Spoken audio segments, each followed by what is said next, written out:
Mm. Buenas noches. El tema exposición es anemia megaloblástica. Yo soy Jonathan Moisés Paredes Egusquiza, soy médico residente de hematología del Hospital Nacional 2 de Mayo. Vamos a tocar los puntos de definición, fisiopatología, etiología, clínica, diagnóstico y tratamiento. La definición de anemia megaloblástica es una manifestación de un defecto de la síntesis básicamente del ADN que compromete a todas las células del organismo con capacidad proliferativa. Eh, es característico básicamente de la anemia megaloblástica que el paciente va a presentar una detención en la maduración de las células, es decir, va a presentar una célula grande y el núcleo va a estar inmaduro. Esta se va a ver o se va a presentar en las tres series de celulares de la médula ósea, básicamente. Entonces, primero, la fisiopatología de la vitamina B12. Nosotros vamos a ingerir la vitamina B12 mediante la dieta. La cianocobalamina se va a unir o va a ser ingerida con las proteínas. Eh, Todo comienza a nivel de la cavidad oral, donde las glándulas salivales van a producir unas proteínas que va a ser llamada una proteína R o aptocorrina. Esta a su vez va a llegar al estómago, donde a nivel del estómago va a haber dos tipos de células, tanto células perietales como células oxínticas. Estas van a producir el factor intrínseco, el ácido clorhídrico y también parte de la proteína R o aptocorrina. También va a haber otro tipo de células que van a ser las células principales, que va a producir el pepsinógeno, que esta a su vez va a producir la pepsina, producto del ácido clorhídrico. Estas van a separar tanto la cobalamina de la proteína animal y se va a unir la cobalamina a la proteína R o aptocorrina. Esta va a ir por el tracto digestivo a nivel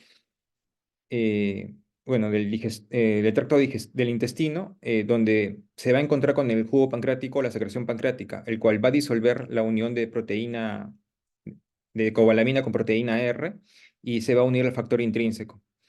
Y esta va a llegar al hilo terminal donde va a iniciar su absorción, el cual va a tener tres tipos de receptores, pero el receptor más importante va a ser el tipo 2. Esta a su vez, como vemos en el gráfico, a nivel hepático va a tener, bueno, se va a ubicar básicamente como depósito la vitamina B12 de 1000 a 3000 microgramos. Eh, lo que nos refiere de que para que haya una depresión de la vitamina B12 va a tener que pasar años, es aproximadamente 6 años. Y es por eso que los síntomas no se va a dar si una paciente no consume vitamina B12 a corto plazo, sino es a largo plazo, ya hasta depletar los depósitos. Ese es otro gráfico donde vemos la vitamina B9. La vitamina B9 también la vamos a ingerir mediante la dieta. Va a estar en su forma, va a presentar dos tipos de formas y va a depender del ácido glutámico que va a presentar el paciente mediante la ingesta. Uno va a ser el ácido paraminobenzoico, que va a tener los folatos, la peptiridina y el glutamato. El glutamato va a estar presente en dos, tres o cuatro glutamatos, pero si solamente tiene un glutamato, es decir, su forma monoglutámica se va a absorber directamente. Entonces, nosotros lo vamos a ingerir y va a llegar a nivel del duodeno y del yeyuno. La mayor parte se absorbe a nivel del yeyuno, pero también parte del duodeno. Entonces, si el paciente presenta el ácido fólico que nosotros ingerimos mediante tabletas, que van a ser los suplementos, va a estar en su forma monoglutámica y va a pasar a 5-metil tetrahidrofolato y va a tener dos tipos de transportadores, la albúmina y la proteína ligadora de folato. Pero si esta eh, forma va a estar en glutamato, pero en dos, tres o cuatro glutamatos va a tener que pasar a su forma monoglutámica mediante la glutamato carboxipeptidasa tipo 2. Entonces, igual, va a llegar a nivel hepático y a nivel hepático se va a ubicar básicamente el 50% de esta vitamina, que va a ser de 6 a 14 miligramos, pero la depresión a comparación de la vitamina B12, esta se va a producir en un par de meses, básicamente 6 meses. Entonces, si ya tenemos la fisiopatología, entonces ¿cuál va a ser las causas que va a presentar los pacientes este cuadro de anemia megaloblástica? Este gráfico es un gráfico de la Sociedad Argentina de Hematología donde refieren que Lo agrupan por grupos etarios en cuanto a niños, embarazadas, adultos, adultos añosos. En los niños va a ser básicamente un aporte insuficiente, producto también de una mala absorción y la presencia de parásitos que va a ser el Diphlebothrium latum y alteraciones genéticas. En las embarazadas sí se tiene que tener mayor cuidado porque ya que en el primer trimestre estos pacientes, si es que presentan alguna deficiencia en básicamente folatos, van a tener un defecto en el cierre del tubo neural a nivel del feto. Entonces va a ser por aumento de la demanda, por un aporte insuficiente, por parasitosis, básicamente que van a producir una mala absorción, al igual que en los niños, la utilización de medicamentos y las veganas estrictas. En los adultos va a ser producto de un aporte insuficiente, eh, bueno, alteraciones en interferencia metabólica de la vitamina B12 y vitamina B9, la anemia perniciosa, que estos van a recibir, bueno, la vitamina B12 ya de por vida, el consumo prolongado de inhibidores de bomba de protones, que va a ser básicamente el omeprazol, que en la población adulta se consume eh, abundantemente en las enfermedades crónicas, también en las cirugías del aparato digestivo, ya que básicamente es ahí donde se absorben las vitaminas. En los adultos añosos, porque básicamente es un aporte insuficiente, y la gastritis crónica atrófica, que va a ser deficiencia de la B12. Entonces, acá tenemos las afectaciones que pueden causar. Acá refiere que puede ser gastropatías, tanto médicas como quirúrgicas, enteropatías, hepatopatías, una anemia perniciosa esencial, los cuadros de hemólisis que pueden presentar algunos pacientes, las neoplasias y las enfermedades crónicas.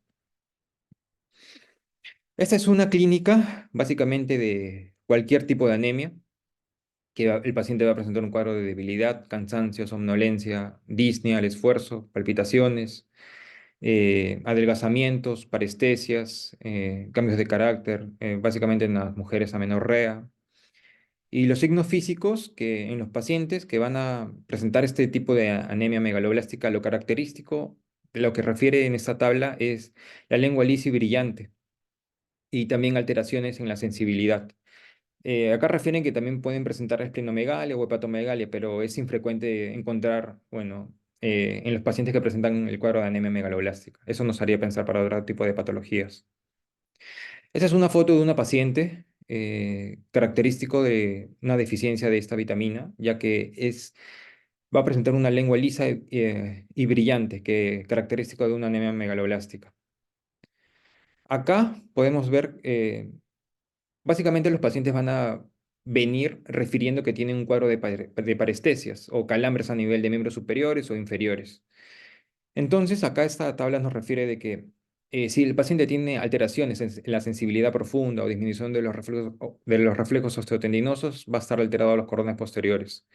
Si tiene el tono muscular alterado, aumentos en los reflejos osteotendinosos y el reflejo primitivo que refiere acá al Babinski presente, va a estar alterado los fascículos corticoespinales. Y si está alterado la temperatura y el dolor, el fascículo espinotalámico y la sensibilidad superficial a nivel de nervios periféricos. Eso es para ver a qué nivel o región está afectado.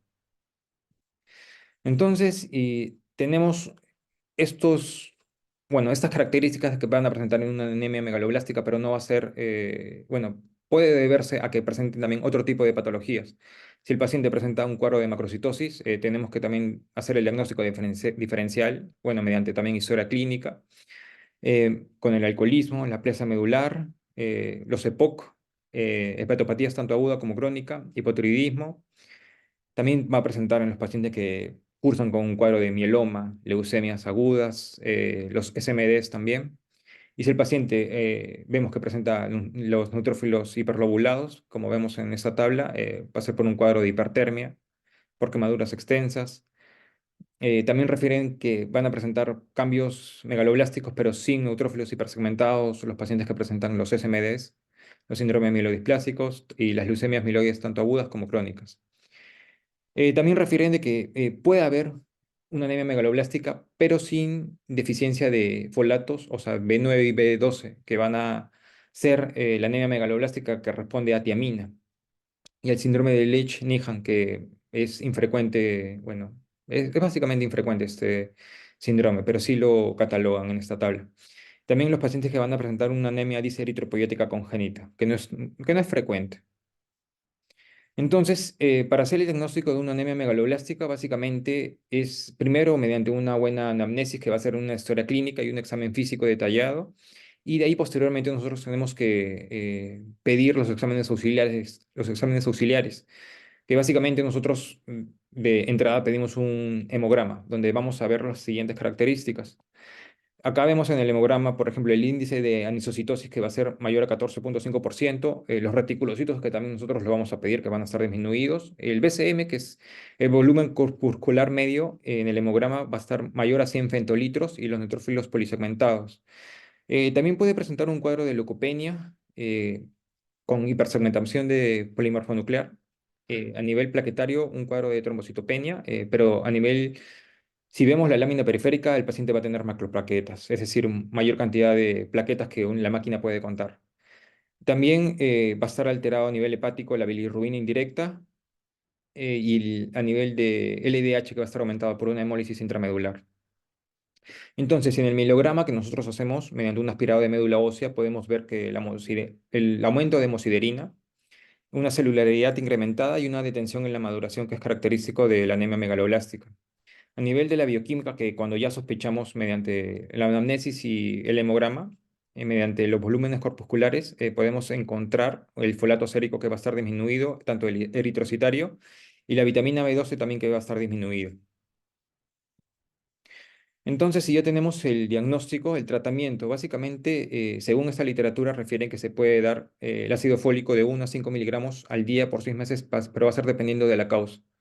Entonces, también tenemos que tener, si hay deficiencia de la vitamina B12, se va a dar 100 microgramos de vía parenteral al día, que va a ser de 1 a 7 días, y de ahí posteriormente se pasa cada semana y de ahí cada mes. Esto va a ser dependiendo de la causa, ya que si el paciente presentara una anemia perniciosa, va a tener que tener, bueno, el tratamiento con la vitamina B12 va a ser de por vida. Entonces, si ya tenemos el diagnóstico, ya damos tratamiento, nosotros tenemos que ver la respuesta al tratamiento. Entonces, acá vemos los marcadores de hemólisis, tanto la LDH básicamente. Va a mejorar, se dice que va a mejorar el segundo día, los reticulocitos van a mejorar al cuarto día, la anemia va a haber una mejoría al séptimo día, o sea, a la semana y una normalización a la cuarta a octava semana, según refiere esta literatura. Y los neutrófilos hipersegmentados va a haber una mejoría al décimo día. También el cuadro de leucopenia y trombocitopenia va a mejorar ya a la segunda semana. Entonces, para hacer básicamente el diagnóstico de la anemia megaloblástica, primero es una buena anamnesis, una buena historia clínica, un buen examen físico, básicamente. Y en base a eso nosotros pedimos nuestros exámenes auxiliares, que solicitamos un hemograma de cabeza. De ahí posteriormente el cuadro, bueno, un perfil hepático donde queremos ver la bilirrubina indirecta, también los reticulocitos y el LDH. Entonces, si ya tenemos el diagnóstico, damos el tratamiento, básicamente el ácido fólico y la vitamina B12. Y tenemos que ver a los días al cual ya se ha nombrado la respuesta al tratamiento, ya que esto nos indicaría que nuestro diagnóstico ha sido certero y el tratamiento oportuno, básicamente, para contrarrestar básicamente los signos y síntomas que presenta la anemia megaloblástica. Bueno, eso es todo. Muchas gracias.